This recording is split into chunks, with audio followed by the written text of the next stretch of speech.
जय जगन्नाथ। सर्वप्रथम आज पवित्र गुंडी जात्रा अवसर में समस्त साढ़े 4 कोटी ओडिया लोकों मोर आंतरिक शुभेच्छा अभिनंदन। सारा ओडिशार आराध्य देवता प्रभु जगन्नाथ समस्त को मंगलमय दीर्घायु करंतु। ता सहित आज जेहेतु मत गोटे बहुत दिन पर किसी ब्लॉग बनवाई मिली तो मुझे आज आसी गोटे एमती जगह आपको देखी जगह एमती भावे मु हिमालय पाददेश अच्छी ना आपने से भावुँ गलत। मु हिमालय पाददेश ना ओडिशार गोटे छोट सहर में अच्छी जो देखिए देखूँ केमी आज पाग अनुकूल अच्छी जेहेतु देखूँ केमी पहाड़ में वर्षा बादल आसी पिटी गला पर लगुच।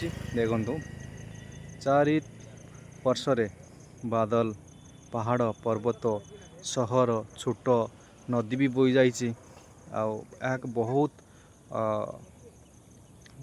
सुंदर जगह आपण मैंने भी आसीपर परिवार सहित निज फैमिली सहित एवं ए जगह को मनोरम सौंदर्यर मन उपभोग करें।